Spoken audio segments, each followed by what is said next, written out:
was to 50 lecturers Let me every. introduce to all of you Dr. Chandramohan Nautiyal. Dr. Chandramohan Nautiyal is a well known scientist and a science communicator. After BSc Honours in Physics from Meerut and MSc Physics from University of Roorkee, now IIT Roorkee, he completed PhD at PRL Ahmedabad, that is Physical Research Laboratory Ahmedabad. He was a scientific collaborator for the study of lunar samples brought during Apollo and Luna missions. He is Fellow of Geological Society of India, NCSTC Network, that is National Council for Science and Technology Communication Network, and Social Earth Scientists. In addition to INSA Medal, that is Indian National Science Academy Medal for Young Scientist 88, Travel Award from Meteoritical Society USA, and INSA DFG Fellowship. DFG is basically German Research Foundation. He is a recipient of about a dozen other honors and awards. He has been member of many science committees, including National Commission Archaeological Sciences, and was a convener of NCSTC Network. He superannuated from Birbal Sahni Institute of Paleosciences, Lucknow, which is an institution of the Department of Science and Technology.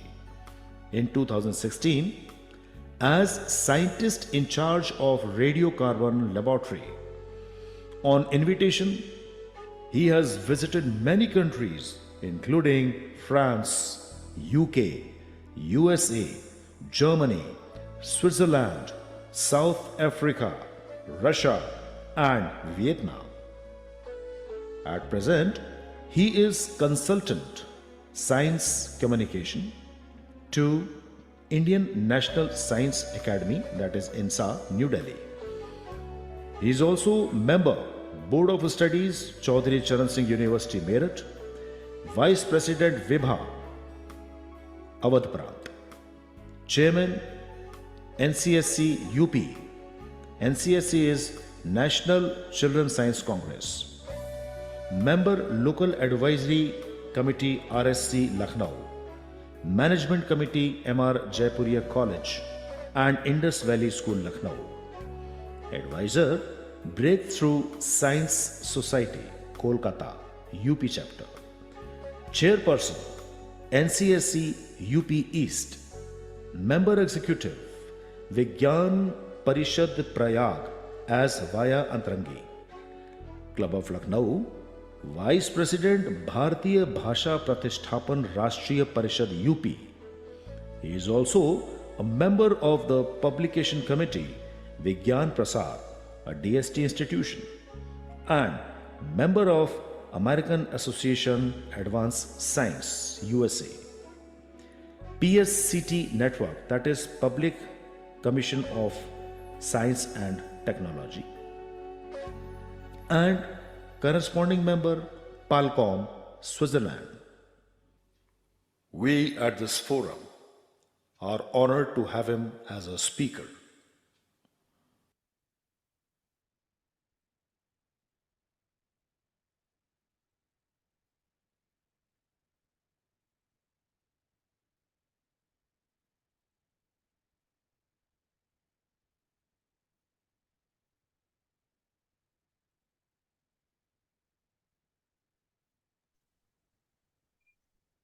Okay, you can start now. Yes, please. Thank you, Ji. Nice introduction. Uh, Thank you, Colonel BD Singh, for this kind introduction. Of course, some of the things have slightly changed, but basically the gist remains the same. Am I properly? I am visible. All right. My voice Yes, is okay. yes, correct, please. Uh, I will be continuing in English. Is that fine? Yes, sir. Yes, sir. So I'll be talking about this Chandrayaan 3 mission. As you all know, India has had a long history in space science, which started in 1960s. And incidentally, today is 13th of August. And yesterday we had the birthday of Professor Vikram Ambalal Sarabhai, who is considered father of the space science in the country. Hmm. I consider myself very fortunate that I did my PhD and postdoctoral work at an institution by name Physical Research Laboratory at Ahmedabad, which was founded by none other than Professor Vikram Sarabhai. And this was the institution from which the whole of Indian space research efforts grew and later moved to Bangalore. But PRL continues to function as a research laboratory, autonomous research laboratory at the Department of Space. I was there during 1977 to 85. And during that period, I was also a scientific collaborator in a project for NASA's sample studies, which were brought by the Apollo mission. And also, I was involved in the study of the samples which were brought by Russian space probes like Luna. But we also know that it's long time, almost 47 years, since Russia had sent any space craft for moon. And it's almost an equal time since USA sent any of the spacecraft. The fact is that at that time, a race was on between the USA and Russia.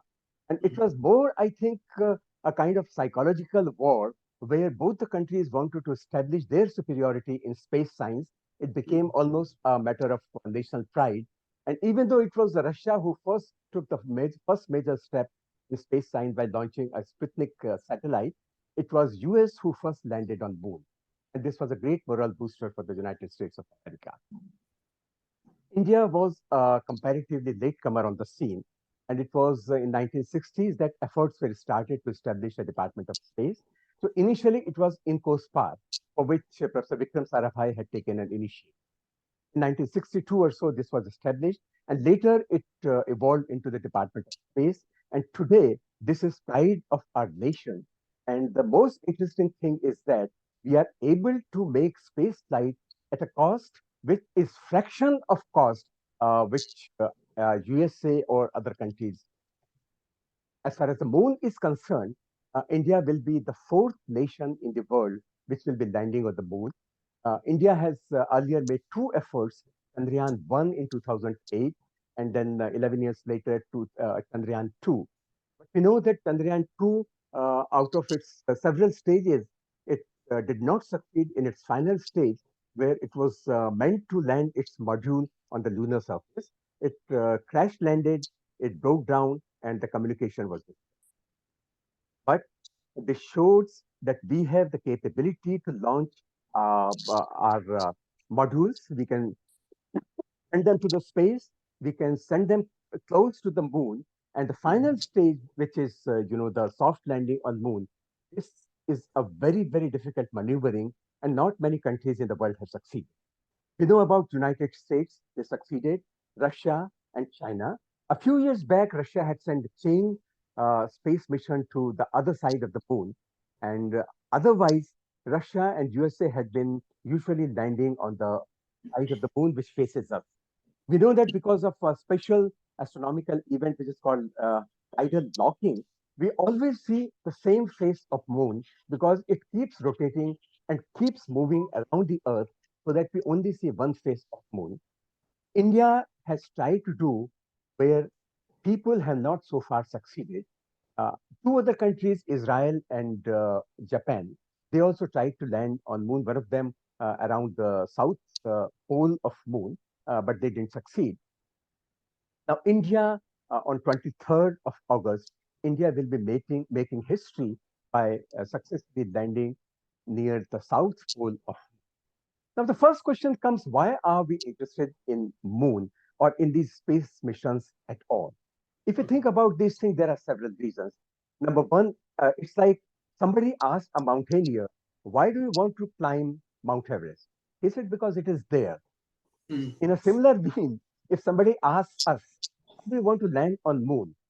The answer could be because it is there. This is a challenge to humanity. It's a big challenge, and we want to land on moon because it's there. But in addition, there are several other reasons why man should be landing on moon.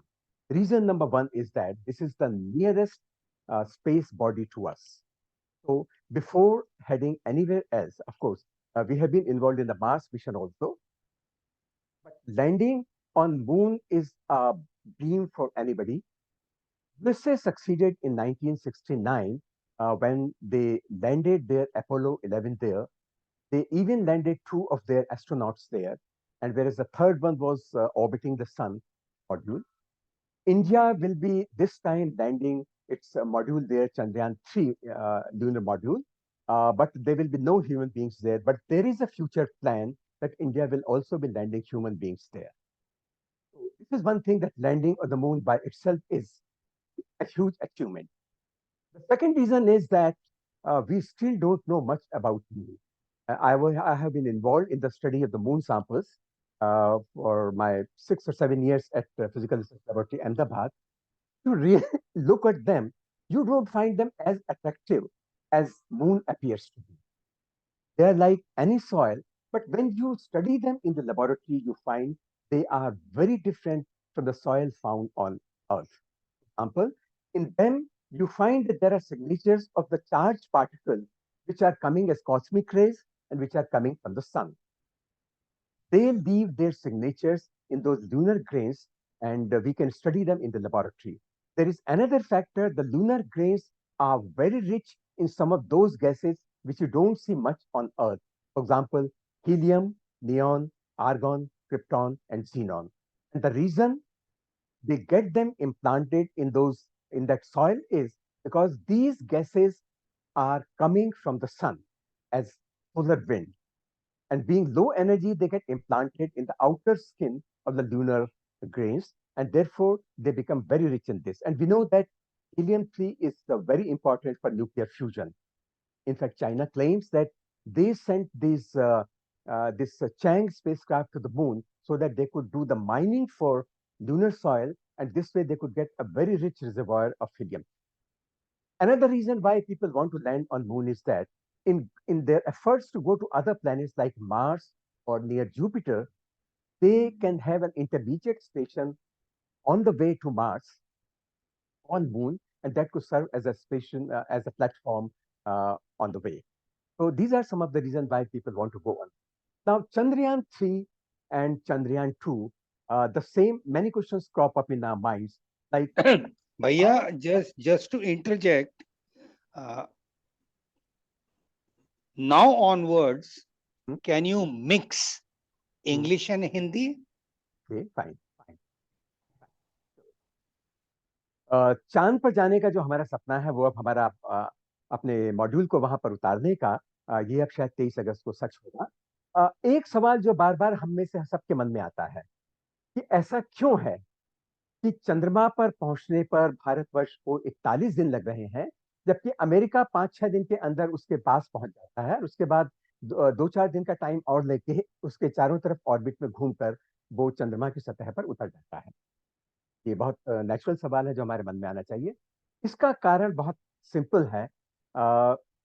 वो कुछ उसी तरह से है, अगर आप किसी पहाड़ पर चढ़ना चाहते हैं, तो अगर आपके पास 4000 सीसी का इंजन आपकी गाड़ी में लगा हुआ है, कितनी भी खड़ी चढ़ाई हो, आप उस चढ़ाई पर चढ़ जाएंगे। लेकिन अगर आपके पास 1000 सीसी का इंजन है, आपके पास मारुति जैसी कोई गाड़ी है, 1000 सीसी का इंजन है, तो आप क्या करेंगे? आप धीरे धीरे लंबे रास्ते से जाएंगे और घूम घूम कर धीरे धीरे करके आप चढ़ाई पे पहुंचेंगे। तो नेचुरली आपको उसमें समय ज्यादा लगेगा, और बिल्कुल यही बात इसके साथ में है। अमेरिका ने जो अपने मॉड्यूल्स को उन्होंने वहां पर भेजा था, अपने स्पेस क्राफ्ट को वहां पर भेजा था, उन्होंने उसके लिए सैटर्न 5 नाम के एक बहुत पावरफुल इंजन का यूज किया था। उसकी कैपेसिटी 8 टन चीजों को ले जाने की, इनफैक्ट 22 टन वजन को ले जाने की थी, जबकि हमारी कैपेसिटी मुश्किल से 8 टन की है, और हम करीब 3900 किलोग्राम का वजन वहां पर।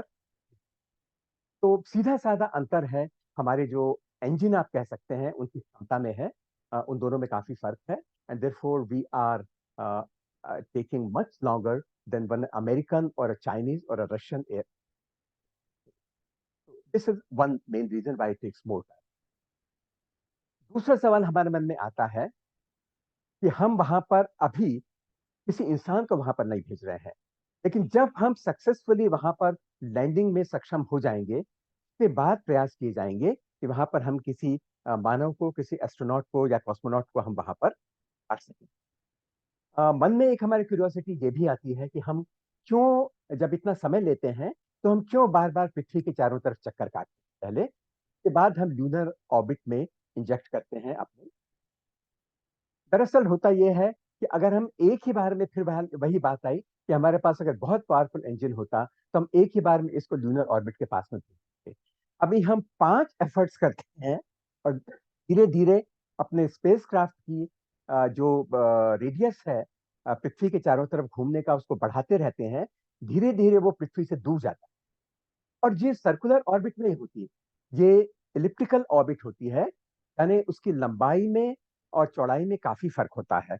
अगर हम 5 अगस्त की बात करें, तो 5 अगस्त को हम इस बात में सफल हो गए थे कि हम 170 किलोमीटर चौड़ी और 36,500 किलोमीटर लंबी एक ऑर्बिट में आ जाएं। यानी ये एक थोड़ा सा चपटी सी फ्लैटेंड सी ऑर्बिट होगी और हम उसमें इसके चारों तरफ घूमेंगे।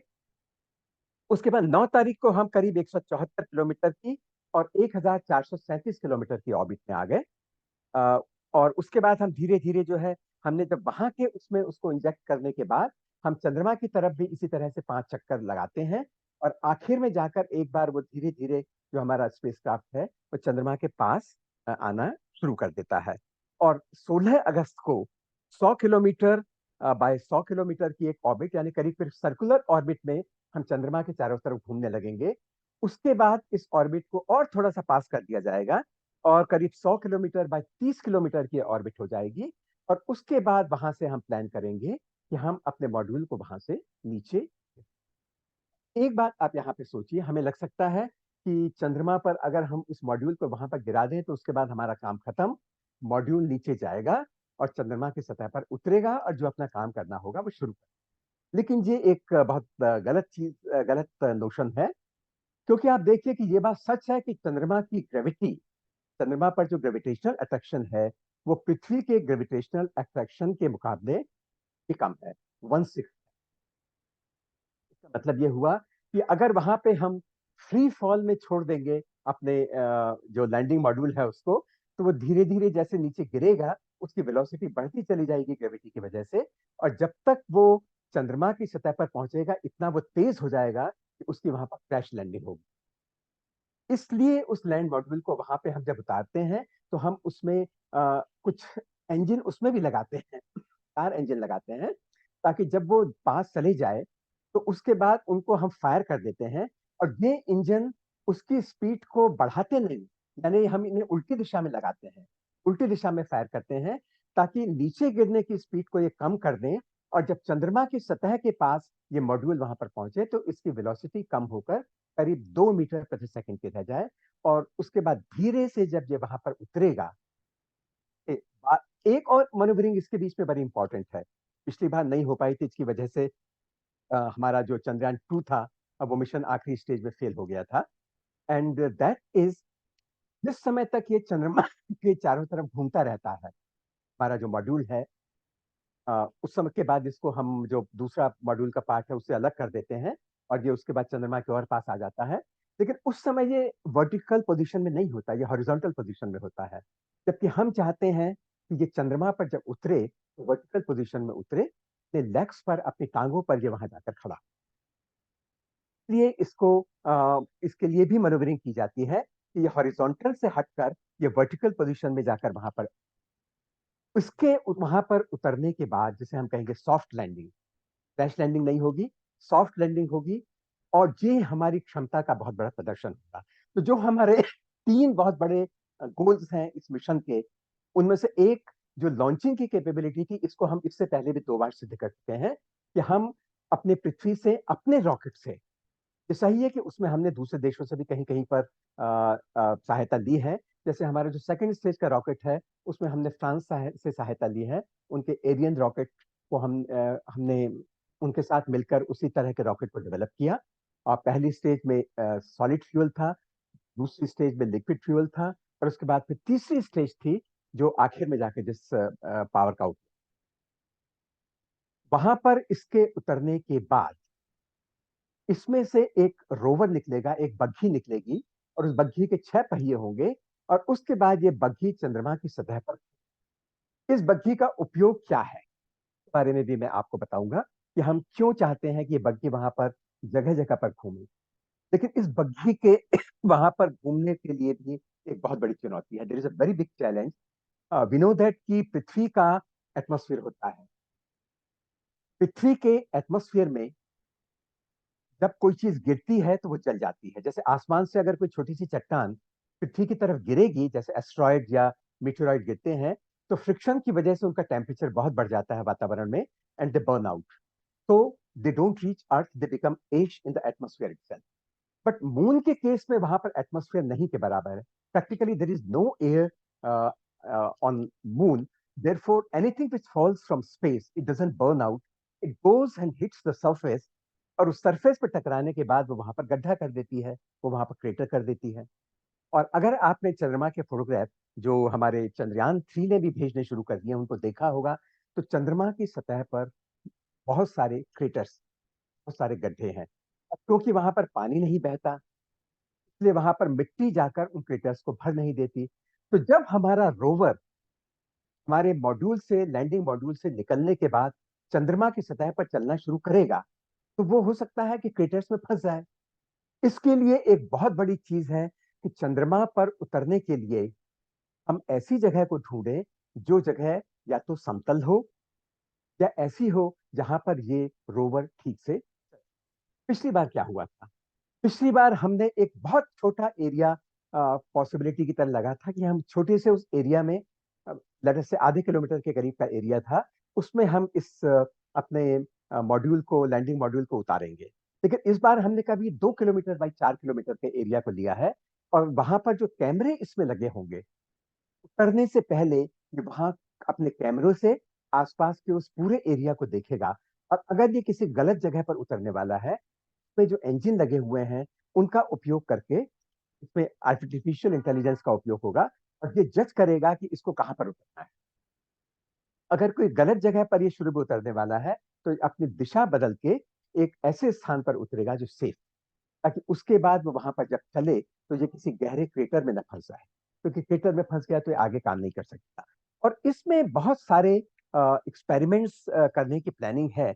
और उन एक्सपेरिमेंट्स में हम अगर देखें, तो ये जो लैंडर है, लैंडर पर जो पेलोड्स हैं, उनमें एक पेलोड है जिसको हम कहते हैं टेस्ट। टेस्ट का मतलब है Chandra's surface thermo physical experiment. इसका मतलब ये वहां पर जाकर वहां पर कितना टेम्परेचर है इसका पता करेगा। वहां पर जो चट्टाने हैं या जो मिट्टी है, उसमें थर्मल कंडक्टिविटी, यानी उसमें हीट किस तरह से, कितनी तेजी से या कितनी धीमी तरह से बहती है, उसका पता लगाएगा। इसी तरह से इसमें एक और इंस्ट्रूमेंट है जिसको हम कहते हैं इल्जा। इल्जा से मतलब क्या है? इल्जा से मतलब है इंस्ट्रूमेंट ल्यूनर सेइस्मिक एक्टिविटी। लोगों का कहना है कि चंद्रमा पर, और इसके कुछ संकेत मिले हैं कि चंद्रमा पर भी, हम उन्हें भूकंप तो नहीं कह सकते क्योंकि वो भू नहीं है, वो चंद्रमा है। तो हम एक नई टर्म उसके लिए चलिए कॉइन कर लेते हैं, और वो होगी चंद्रकंप। भूकंप की तरह हम एक नई टर्म कॉइन कर रहे हैं, चंद्रकंप। तो चंद्रमा पर जो सीस्मिक एक्टिविटी है, की है, पृथ्वी पे तो बहुत ज्यादा रिक्टर स्केल पे बहुत बड़ी बड़ी एक्टिविटी होती है। चंद्रमा पर बहुत फीबल ये एक्टिविटी है। और अगर ये है तो इसका कारण क्या है? पृथ्वी पर हम जानते हैं इस साइज्मिक एक्टिविटी का एक बहुत बड़ा कारण है कि पृथ्वी पर जो सतह है वो बहुत सारी प्लेट्स में बटी हुई है, और ये प्लेट्स कॉन्स्टेंटली मूव कर रही हैं। ये प्लेट्स, जैसे अगर आप देखें तो आज जहां पर हिमालय है, आज से दसियों 50 करोड़ साल पहले यहाँ पर समुद्र था। Bharat, Australia, Madagascar, south America, south Africa, Antarctic, ये सारी चीजें दक्षिणी ध्रुव के पास में एक जगह पर जुड़ी हुई थी, और धीरे धीरे इनका मूवमेंट शुरू हुआ और ये खिसकने लगी। और एक समय ऐसा आया, करीब कुछ करोड़ साल पहले, जहां पर जो एशियन प्लेट थी, उससे आकर ये दोनों प्लेट जो आकर वहां पर टकराई, और जब वो आपस में टकराई तो वहां से वो ऊपर उठ गई और हिमालय की सृष्टि हुई। हिमालय दो प्लेट्स के टकराने से बड़ा है, और जब जब ये प्लेट आज भी टकराती है तो हिमालयन क्षेत्र में भूकंप आते हैं। और हम जानते हैं कि जो हिमालय के आसपास का क्षेत्र है, जैसे उत्तराखंड है, जैसे सिक्किम है, जैसे नेपाल है, जैसे हिमाचल है, जैसे कश्मीर है, ये वो जगह है जहां पर सबसे ज्यादा भूकंप हमारे देश में आते हैं, और उसका कारण यही है। चंद्रमा पर जो चंद्रकंप होंगे या जो इस तरह के कंपन है, सीस्मिक एक्टिविटी है, इसका कारण क्या है? क्या वहां पर भी प्लेट्स चल रही हैं, ये कोई सोच सकता है? और अगर वहां पर प्लेट चल रही है, तो हम लोग जो बहुत समय से ये मानते हैं कि चंद्रमा जियोलॉजिकली एक डेड प्लेनेट है, तो ये धारणा भी गलत साबित होती है। और इसके बारे में मैं कुछ कहूंगा नहीं, ये अभी बिल्कुल ओपन टॉपिक है, इसके बारे में लोग सोच रहे हैं। इसके अलावा चंद्रमा पर यद्यपि वातावरण कम है, लेकिन पृथ्वी के वातावरण का में भी 1% से कम वहां पर में भी कुछ थोड़ी सी कार्बन डाइऑक्साइड या कुछ इस तरह की गैसेस हैं, या वहां की सरफेस में जो गैसेस हैं उनमें से कोई गैस निकल के थोड़ी सी बाहर वहां पे आ जाती है। लेकिन जो ये थोड़ी सी भी गैस है, उस पर सूरज से आने वाली किरणें, अंतरिक्ष से आने वाली कॉस्मिक रेज, ये सब वहां पर बरसती हैं, और ये वहां पर बरस कर उनको आयंस में बदल देती हैं। उन पे चार्ज एक तरह से आप मानिए क्रिएट कर देती हैं, पॉजिटिव आयंस वहां पर बना देती है। लेकिन इन सब के मिलने से वहां पर, जिसे हम कहते हैं कि प्लाज्मा जो बनता है, इस प्लाज्मा की डेंसिटी क्या है, इसके लिए वहां पर लैंगमूर प्रोब नाम का एक इंस्ट्रूमेंट जो है वो चंद्रयान 3 में भेजा गया है। और मजेदार बात यह है कि इसमें एक इंस्ट्रूमेंट भेजा गया है जो हमारा नहीं है, ये passive laser and retroreflector array है। ये इंस्ट्रूमेंट नासा ने हमें दिया है कि अपने चंद्रयान 3 में हमारा भी एक इंस्ट्रूमेंट आप वहां पर भेज दीजिए, तो ये भी वहां पर भेजा गया है। इसके अलावा जो रोवर है, जो मैंने आपको बताया, एक छोटी सी चंद्र बग्घी जिसे हम कह सकते हैं, जैसे लूना खोद नाम की बग्घी रशिया ने भी चंद्रमा पर भेजी थी, तो हम भी एक वहां पर रोवर भेज रहे हैं। और इस रोवर, अच्छा आप देखिए, जो लैंड मॉड्यूल है उसका नाम रखा गया है विक्रम। विक्रम के दोनों मतलब आप लगा सकते हैं, विक्रम साराभाई के नाम से विक्रम दिया गया है, और विक्रम शौर्य का या हमारी शक्ति का, हमारे पराक्रम का भी एक प्रतीक है। तो उसका नाम है विक्रम, जो वहां पर मॉड्यूल लैंड कर रहा है। और ये जो रोवर जो वहां पर घूम रहा होगा, इसका नाम रखा गया है प्रज्ञा। जैसे हम कहते हैं कि बुद्धि, मेधा, प्रज्ञा, तो ये वो वाला प्रज्ञा है। इसको वहां पर, ये वहां की सतह पर घूमेगा जैसे मैंने बताया।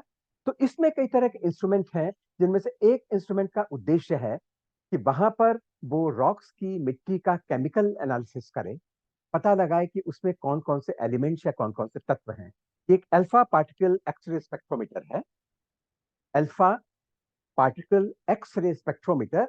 और ये वहां पर पता लगाएगा कि कौन से तत्व या कौन कौन से एलिमेंट्स चंद्रमा की सतह पर हैं। ये कोई नई चीज नहीं है, दूसरे देश भी इस प्रयोग को कर चुके हैं, लेकिन भारत इसको पहली बार कर रहा होगा। यहाँ पर मैं एक बात आपको और बता दूं कि जो हमारा चंद्रयान 1 था, वो चंद्रमा पर उसको उतरना भी नहीं था, और वो चंद्रमा पर उतरा भी नहीं, लेकिन उसने एक बहुत महत्वपूर्ण काम किया था। उसने एक प्रोब, एक इम्पैक्टर, एक टक्कर बनाने वाली, एक टक्कर करने के लिए एक कोई चीज उसने चंद्रमा की सतह पर टकराई थी। जब वो चंद्रमा की सतह पर टकराई, तो चंद्रमा की मिट्टी के नीचे की जो मिट्टी है, उसने उसको ऊपर उछाल दिया। और जब वो मिट्टी उछल के ऊपर आई, और आप जानते हैं कि वहां पर ग्रेविटी कम है, तो पृथ्वी पर मिट्टी जितना ऊपर उछलती, कम ग्रेविटी के कारण वो मिट्टी वहां पर और भी ज्यादा उछली, तो थोड़ा गिरने में भी उसे काफी समय लगा।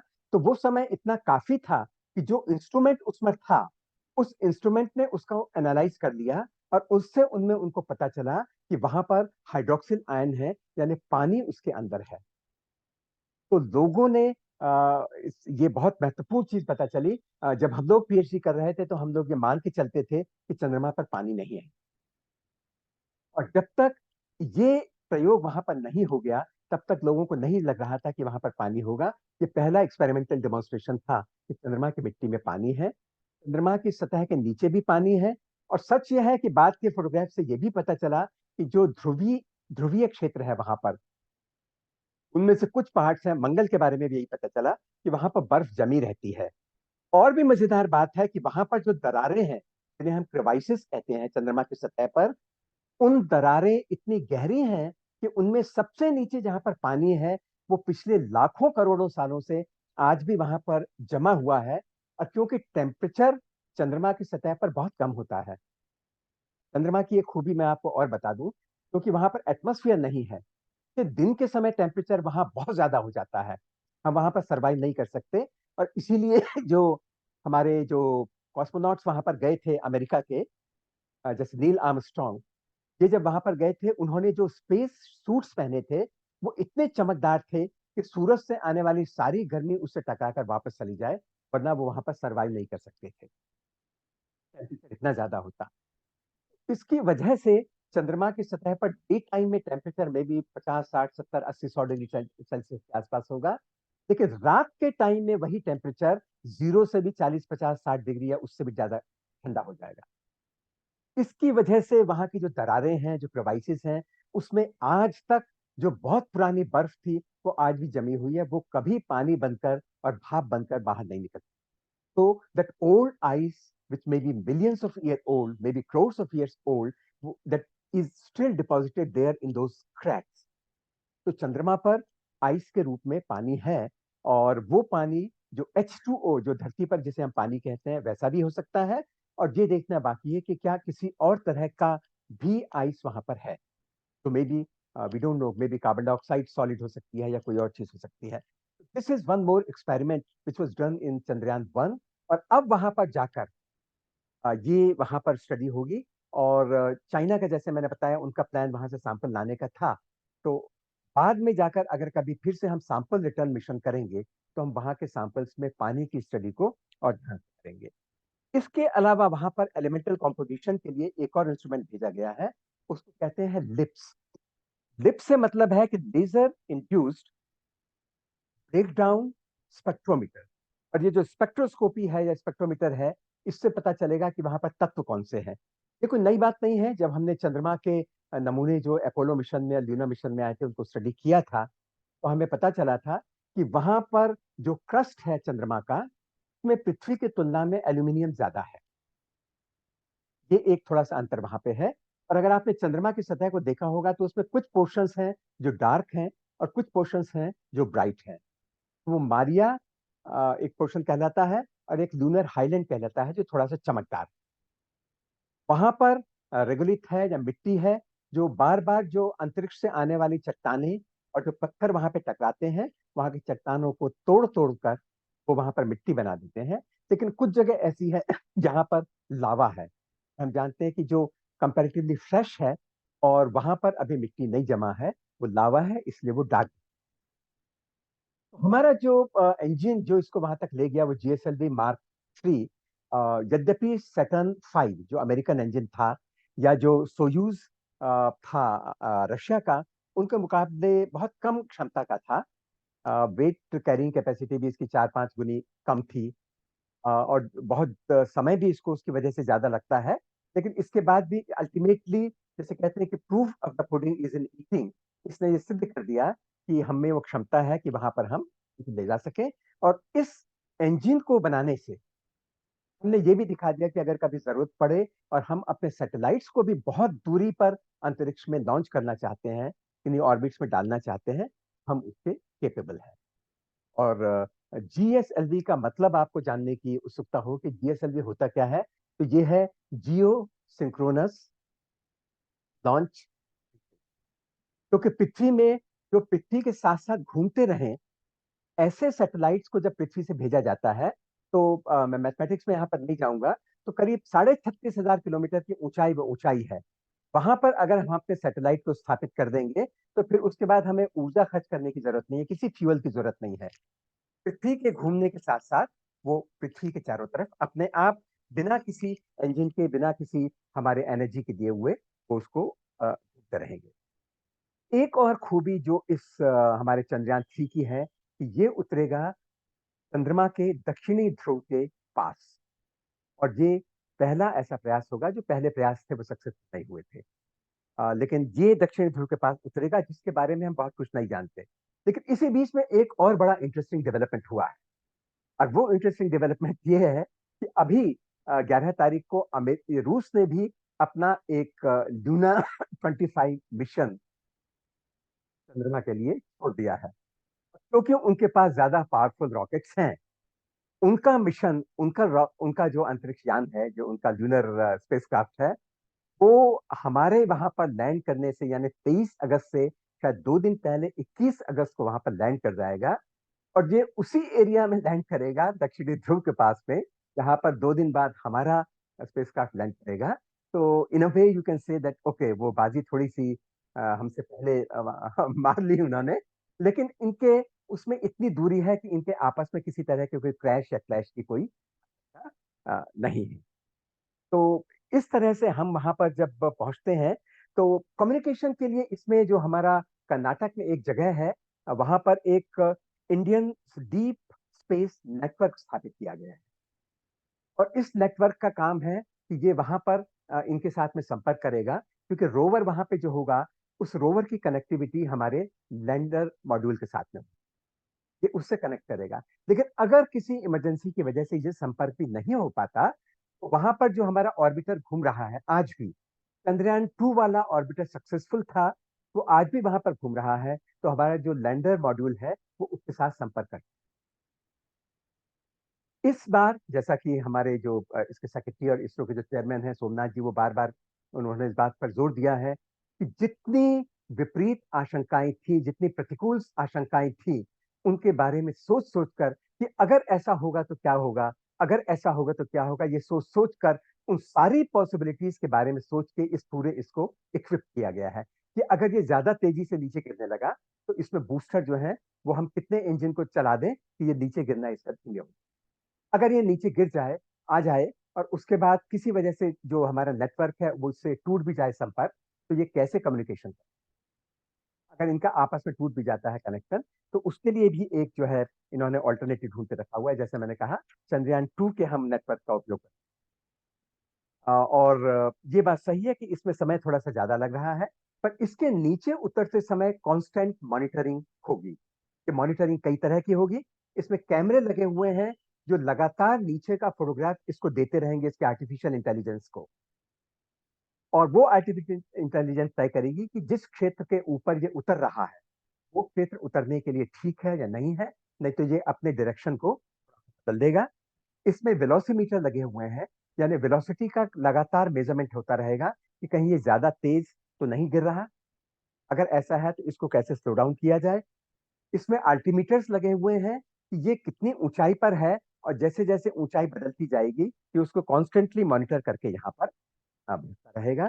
तो इतनी सारी चीजें इसमें की गई हैं, तो हम सबको बहुत बेताबी से इंतजार है 23 अगस्त का। ये थोड़ा सा आप कह सकते हैं कि मजा थोड़ा सा खत्म हो गया कि 21 तारीख को साउथ पोल के पास रूस का स्पेस क्राफ्ट भी उतर जाएगा। लेकिन उससे हमारे इस मिशन की जो का जो महत्व है, मिशन की जो इम्पोर्टेंस है, वो कम नहीं होती। और चंद्रयान जन, उसके बाद चंद्रयान 2, उसके बाद चंद्रयान 3 हमारे बहुत बड़ी है। और हम हिंदुस्तानी लोग तो सब जानते हैं कि कंजूसी में सबसे आगे हैं। और इसकी जो कीमत है, वो भी आपको पता ही होगा कि करीब 6 अरब 15 करोड़ रुपए में ये चंद्रयान 3 मिशन वहां पर जा रहा है। और ये अमेरिका के मिशन की तुलना में करीब 4 गुना, करीब 1/10 है, करीब 11%, 1/9 भाग है। और बहुत सस्ते में हम इसको वहां पर ले जा रहे हैं। और इस बार की कीमत चंद्रयान 2 से भी कम है, जो 8 करोड़ की थी। वो इसलिए कम है क्योंकि उसमें ऑर्बिटर था, इसमें ऑर्बिटर नहीं है। मुझे लगता है कि जो हमारे ये जो बड़ी सफलताएं हमारी हैं, हमारे पहले स्टेज के S-200 रॉकेट, उसके बाद की स्टेज के जो हमारे लिक्विड वाले रॉकेट हैं, बाद में जो फाइनल स्टेज के जो क्रायोजेनिक रॉकेट हैं, ये सारे हम सफलतापूर्वक इसमें उनको डेमोन्स्ट्रेट कर देंगे। अच्छा भैया, can I interject Yeah. here? There were news Hmm. that suddenly Chandrayaan 2 got activated. Chandrayaan 2 got activated, ये पहले थोड़ा कुछ दिन पहले की बात कर रहे हैं। हाँ, 10-15 दिन पहले की बात। हाँ हाँ हाँ। हम्म, हाँ, वो ऑर्बिटर तो उसी ऑर्बिटर तो अभी भी हमारा ठीक ठाक चल रहा है। के साथ हम लोग कनेक्टिविटी, अगर हमारी दूसरा सर्किट फेल हो जाता है, तो हम चंद्रयान 2 के ऑर्बिटर का यूज करेंगे। अच्छा, तो the landing, that portion was not successful, but the orbiter portion was successful. Launching was successful, injection into the lunar orbit was successful, separation of the landing module from the main, the propulsion one, it was very successful. everything happened successfully. Only when it was dropping on the lunar surface, at that that time something went soft wrong. landing was not done. इस बार इसके बारे में काफी care ली गई है कि अगर हमारे इंजन 2 फेल भी हो जाते हैं तो भी हम वहां पर लैंड कर पाएंगे। और तो मुझे लगता है कि इस बार चांसेस पूरे हैं कि हम वहां पर सफलतापूर्वक लैंड करेंगे और उसके बाद रोवर भी चंद्रमा की सतह पर सक्सेसफुली। मेरे ख्याल से this is about 45 minutes of lunar talk. No, that is not at all the. You have done wonderfully well, but I Correct. think now if you allow Hmm. and can if have you questions. permit, you can open the session for queries. If you can open the session for queries, then Yeah. I think Ashok Bhaiya will take it on. With the rider that this is a very, very complex subject. Hmm. And there are so many aspects in this whole mission. इतनी सारी चीजें हैं इसमें, मतलब there are नहीं thousands. तो अगर आप परमिशन देते हैं बिल्कुल बिल्कुल, I'll be तो very I happy. think let Ashok भैया, अगर आप परमिशन देते हैं, बिल्कुल बिल्कुल, most gladly. या अशोक भैया प्लीज, हाँ जी। आपने half an hour to 40 minutes भैया सुना। के सेशन को सुना है, हम्म, तो आपके जहन में जो भी क्वेरीज आती हैं please post. Thank you very much, Dr. Chandramohan Notial ji. It was a wonderful presentation. और आपने बड़ा ही सिंपल तरीके से और बड़े सिंपल एग्जांपल देकर समझाने की कोशिश करी for the lemon people, for the audience. जैसे कि आपने बताया कि पहाड़ के ऊपर अगर सीधे जाएंगे तो बड़े पावरफुल इंजन चाहिए, और अगर घूम घूम के जाएंगे तो हम वो मारुति 800 को भी ऊपर ले जाएंगे। Best example you give. मतलब कहने का मतलब ये है कि कंपेयर टू यूएस और Russia, we will be doing this project in much lower cost. Yeah. And though it's taking time, like you said, to go in orbits, take more orbits, more round, and then come closer to it, and then at the optimum time and height, then the AI will decide to land it. So will you be monitoring from the Earth station for landing, or total AI will be doing it? So it will be monitored from Earth, but in the Okay. final stages of landing, when this is dropping on the moon or is getting down on the moon, at that time AI will also play a very important. Okay. So AI will switch on the booster, it'll switch off the booster. All programmed. This has all been programmed at ISRO. वहां पर जो last minute के decisions कुछ changes के होंगे, वो हाँ उसका लॉजिक जो होगा वो हाँ। उसको AI कैलकुलेट करेगा। One more thing, let me clarify. I am not anymore with any organization. और इस मिशन से मैं जुड़ा हुआ नहीं हूँ। जो मैं इंफॉर्मेशन दे रहा हूँ इसरो की इंफॉर्मेशन पे। I don't want to give an impression कि मैं इस मिशन से जुड़ा हुआ हूँ। नहीं जी, आपको इतना नॉलेज है और एक तरह से आप उस मिशन के साथ जुड़े हैं। indirectly we can say that. And it's a wonderful explanation you gave, and it's very interesting. ठीक है, रशिया वाले हमसे 2 दिन पहले उतर जाएंगे, हम थोड़ा बाद में उतरेंगे, लेकिन अगर कंपेयर किया जाए विद सक्सेस, तो फिर हमें लगता है कि हमारा ज्यादा बेनिफिट होने वाला है। That's a wonderful thing. And आपको क्या लगता है कि when India can send a man on the moon, अभी और कितना वक्त लग सकता है? मुझे लगता है पहले की स्टेज में शायद सैंपल रिटर्न मिशंस होंगे। अच्छा जी। क्योंकि सेंडिंग अ मैन देयर और women there and then bringing them back, के लिए हमारे पास इतनी क्षमता होनी चाहिए कि जो हमारा स्पेसक्राफ्ट वहां पर जाए वो वहां से वापस भी आए। वापस भी आए, हाँ जी। तो उसमें जब वहां पे वो जाएगा तो वहां पर उसको हम सैंपल रिटर्न मिशन की तरह कर सकते हैं कि वहां पे स्पेसक्राफ्ट जाए, वहां पर स्कूपिंग करे, वहां पे कोरिंग करे, वहां के सैंपल्स को वापस लाए। और मेरे ख्याल से जब ये कॉन्फिडेंस आ जाएगा कि हम सक्सेसफुली वहां पर स्पेसक्राफ्ट को भेज के और उसी स्पेसक्राफ्ट को वापस यहाँ पे ला सकते हैं, उसके हम्म, बाद India definitely will be sending man missions there, क्योंकि ये भी एक और बहुत बड़ी कैपेबिलिटी का demonstration. correct. That's true. That's true. But I think India has already demonstrated the capability of using the same rocket multiple times. अब गगनयान देखिए, बड़ी सक्सेसफुली गगनयान, बहुत जल्दी हम गगनयान को सक्सेसफुल उसमें देखेंगे। हाँ जी। गगनयान यही है कि वो वहां जाके वापस आ सकता है। आई थिंक 25 के लिए प्लान किया जा रहा है, अच्छा जी। 2025 के लिए। तो एक ओके। बार हम वहां पर हाँ चले जाएं, हम्म, सैंपल रिटर्न मिशन कर लें, उसके बाद आई थिंक ह्यूमन बींग्स वहां पे भेजे हम्म, जाए। हम्म। तो लेकिन जब वहां अच्छा पे भैया, हाँ भैया जी। tell me one thing. This I have halfway understood, halfway not understood. हम्म, ये जो अलग अलग अलग अलग कंट्रीज हम्म, इंडिया को अप्रोच करती है हम्म, कि मेरे सैटेलाइट्स को लॉन्च कर दो आप, हम्म। वो क्या है? ओके, ये तो आपको पता है कि इंडिया ने, वर्ल्ड रिकॉर्ड है इंडिया का 104 सैटेलाइट्स एक साथ भेजने का, हम्म, और उसमें सैटेलाइट्स हमारे अपने, उनमें पेलोड्स भी थे, और इसके उसमें बहुत सारे छोटे छोटे भी थे, माइक्रो सैटेलाइट्स भी थे जो आईआईटी के स्टूडेंट्स ने उसमें भेजे थे। तो ये रिकॉर्ड इंडिया के नाम है।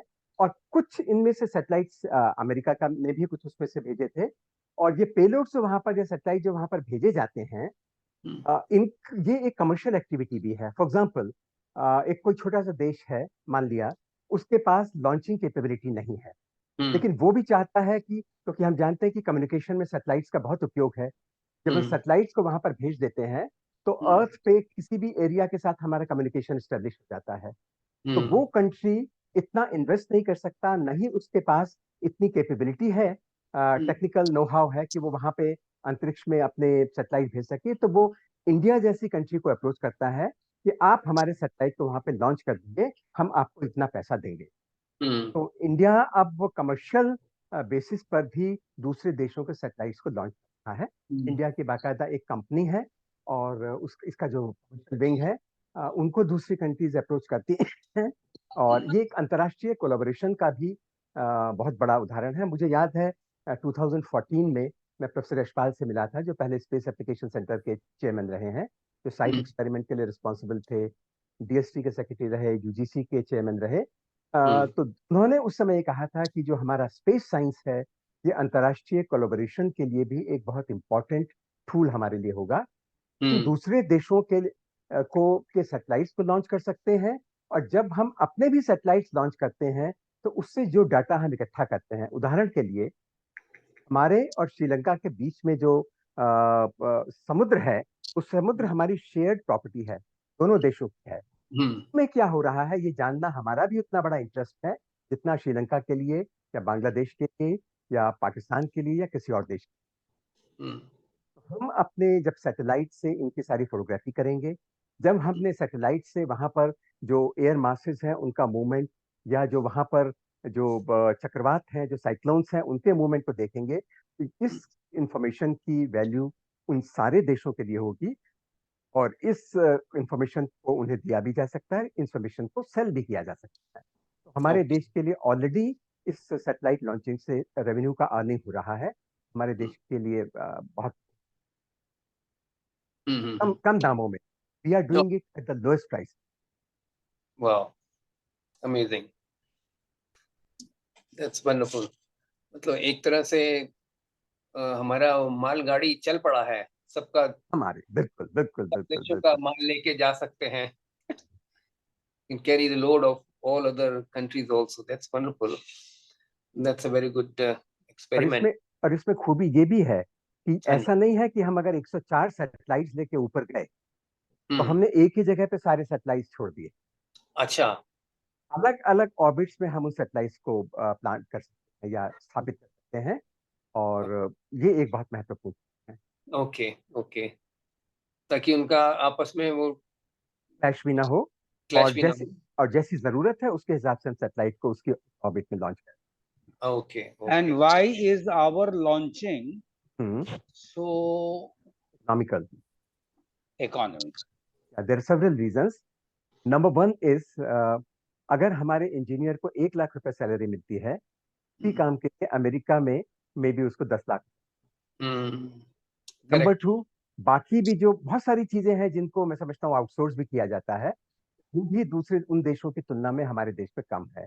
और तीसरा तो आप जानते हैं हम भारतीयों की आदत, हम लोग कम से कम खर्चे में ज्यादा से ज्यादा काम चलाते हैं, वेस्टेज हम लोग कम करते हैं।